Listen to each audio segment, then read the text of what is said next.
It feels as if attitudes in the UK and elsewhere towards China are changing quite rapidly. Is that your reading of the situation? Yes, I think that's definitely where we are at the moment. We're looking really at a reset of the whole of our relationship with the Chinese leadership. Why do you think that reset is important? Well, it's a complex relationship because they are important international partners, they're important trading partners, but at the same time, they're clearly becoming more aggressive internationally, and there are so many aspects of the relationship now where we're in direct rivalry with a former partner and a trading partner who will continue to be important to us. So it's finding the right balance and I think being more assertive in our opinion as to how we should conduct our dealings with the Chinese leadership. I mean, one way to be more assertive, of course, would be the decision over Huawei. Do you think that Boris Johnson is going to revisit his decision to allow Huawei a limited role in the UK's 5G network? That's certainly my expectation. I mean, I don't have any direct sort of inside knowledge, but I think I'm one of the individuals who's been pressing very hard for Huawei to be excluded from the UK's 5G.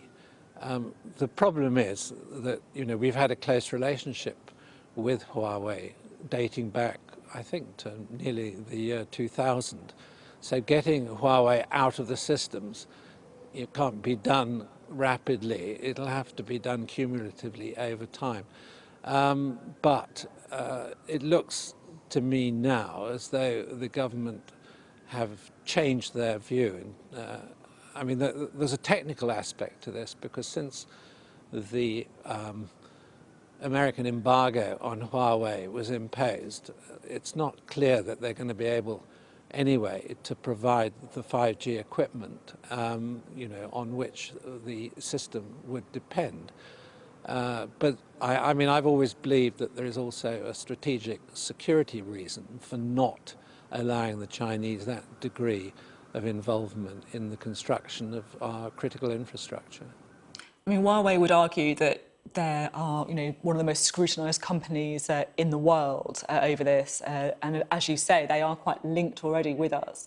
There are concerns that it could lead to issues with providing mobile phone coverage if we cut them out of the 5G network. Is this more about anti-China sentiment after coronavirus and less about what's good for the country? No, I think it's just good security sense in terms of our future dependence on 5G. I think the relationship between the Chinese state and Huawei is absolutely clear-cut. Huawei is not a sort of ordinary international telecommunications company. It's an intimate part of the Chinese state. And if you know anything about Chinese military strategy, they talk about the fusion of civil and military capabilities, and there is a close linkage undoubtedly between the Chinese military capability and Huawei. The Mail on Sunday is reporting this morning that there are fears amongst ministers that China could actually launch a cyber attack on the UK, similar to one that was believed to have happened in Australia recently. How much of a threat do you think that is? Well, it's a very aggressive step for the Chinese to take at this point in time. And, I wonder whether they would, as it were, go that far at the moment. But of course, it is a threat. They have a significant capability in this area, and they can probably do it in a manner where, although we probably know who the culprit is, they can say that they can make it deniable and say, well, it wasn't us. But I mean, yes, of course it's a threat, and it's, I think, we've known quite significantly that the Chinese have developed this capability and are prepared to use it. Talking about global powers, Russia, of course, is another state that we have a slightly fractious relationship, shall we say. Tomorrow, MPs are going to be voting on the makeup of the Intelligence and Security Committee, which should allow, of course, that long-awaited report into alleged Russian interference in UK politics to be published. Do you think that Russian interference in our democracy is a serious threat?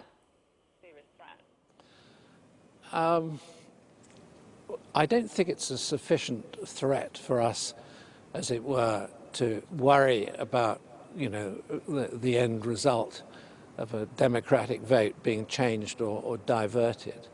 But on the other hand, there is ample evidence that, the Russians use their capability to meddle in other countries' affairs. And I mean, it's sort of fundamentally, I would say, in the DNA of the Russian state. They almost can't help themselves. And if they feel that they have an interest in doing that, they're going to do it. And we've seen this happen in a number of countries, particularly those, which are close neighbours of the Russians. I mean, like the Baltic republics or in Ukraine.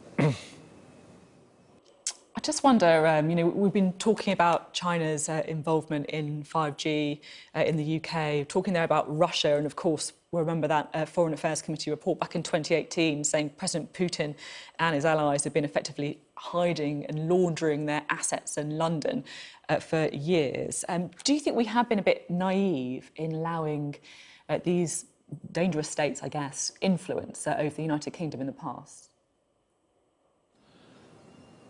Well, I think we took a rather lax attitude to some of these issues, maybe on the basis that we hoped they were, China and Russia were going to evolve in a different direction. I mean, those are the judgments that were made in the past. I think we were very lax, particularly on the issue of Russian money in the City of London. Attitudes on that have changed.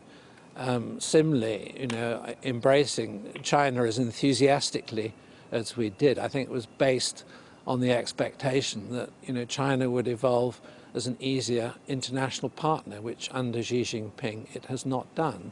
So we now see, particularly in relation to an issue like Hong Kong, the true nature of the leadership that we're dealing with. Of course, our relationship with the United States is another key relationship for the United Kingdom on the world stage. When we last spoke in October 2018, you said this about Donald Trump. He says extraordinary things. He clearly behaves unpredictably. I was going to say he needs babysitting. Do you think Donald Trump needs babysitting? And would it be in the UK's interest for him to lose the presidential election this year? Well, I think the UK basically is probably in a win-win situation with the US presidential election. If Biden wins, I think we have a good partner, and Trump is difficult. He is unpredictable. But on the other hand, he obviously thinks highly of the US's relationship with the UK. I think Biden probably globally, will be seen as a much easier president to work with. But for the UK specific interest, I don't think it's going to make initially a great deal of difference. The alliance between the United States and the United Kingdom is important to the United States, particularly in the sort of global situation that we've got evolving at the moment. So I think either way, we're in a we're in a strong position. That's a very optimistic answer from you. President Trump has also called for the extradition of Christopher Steele, the former MI6 agent who alleged those links between his presidential campaign and Russia. What do you make of that? Sorry, I didn't hear the first part of the question. Donald Trump has called for the extradition of Christopher Steele. What do you make of that? Well,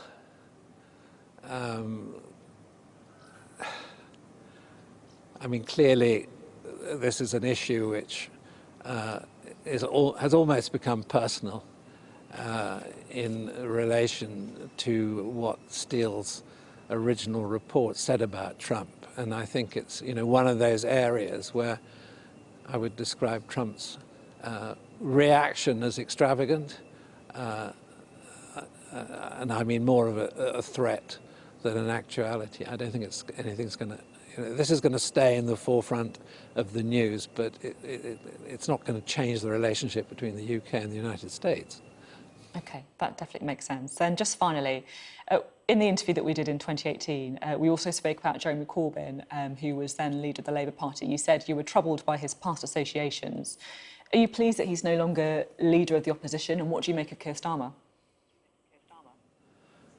Well, I'm certainly pleased that Corbyn's gone. I think my strong personal views about Corbyn as a potential Prime Minister are well known and well understood. It's a relief that he's no longer leader of the Labour Party. On Keir Starmer, he seems to me to be a Labour leader of the type that we would expect. And personally, I feel quite content and happy with the fact that he's now leading the Labour Party. I may not support him politically, but I don't see a repetition of the sort of problems that we had with Jeremy Corbyn, in fact, not at all.